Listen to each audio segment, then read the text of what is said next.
it's always been me to just go out of my way to try to do more when I get to any situation. I mean, I'm picking up other people's trash every day, saying, holding doors open, saying thank you.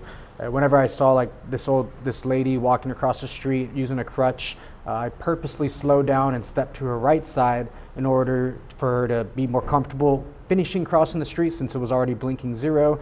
And I knew that there was being a really impatient driver that ended up just swerving around both of us. And so when we crossed the street fully, she was like, thank you. I know that God sent you, because, she was just thankful. I think we both knew the type of impatience that was in that other driver. And you should be patient if you are a driver. You're going to get to where you need to be. There's no need to rush. I used to do that when I used to drive on the freeway and go like extra fast, swerve in front of cars real quickly, when the reality was I probably saved 2 minutes, and that was it. So, and if you're hitting like 100, maybe you'll save time if you do it long enough, but then are you really driving safe and respecting other drivers and their lives and their children's lives and who knows what else? So, just to get back to the point, when I had gone to the house, I was taking out the trash, I was helping him set up the Christmas tree and put dishes away and all this other stuff. And no roommate had ever helped him do that. They didn't help him set up the Christmas tree, which is why he didn't do it the previous year, take out the trash, do the dishes. And so that appreciation, I'm sure he had, but then there were times when he would expect more and more and then be like, oh, you didn't do this and that. And I'm thinking like, you told me that not a single person helped you out with anything until I got in.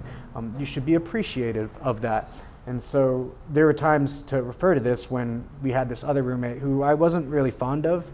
And so there was just a lot of reasons that go behind that. And in terms of like manipulating people to try to always get money from them, in terms of like paying for their food, or whenever they go out, saying, I don't have my wallet the moment that they get out. And so this person, I remember I would constantly mention it to the old man and be like, hey, this is what's going on, and I don't really respect it. And he would say things like, this isn't okay, like, that's just how Mexicans are, which it's kind of racist, and so that shouldn't be said. You have to be respectful of how it would feel in the majority. And so essentially he would say things like, you have to move out in like 30 days then if you're not happy, or this or that.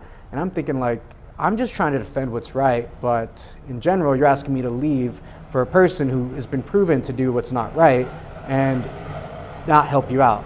And so ultimately what I'm trying to get at is just look out for the ones who are actually trying to help you out, and be aware of what's going on and understand who cares for you and who's taking advantage of you. And this other person showed up at like 1 a.m. on one random night, revving his motorcycle as he leave, waking me up. It's things like that that I wasn't okay with. So just look out for that.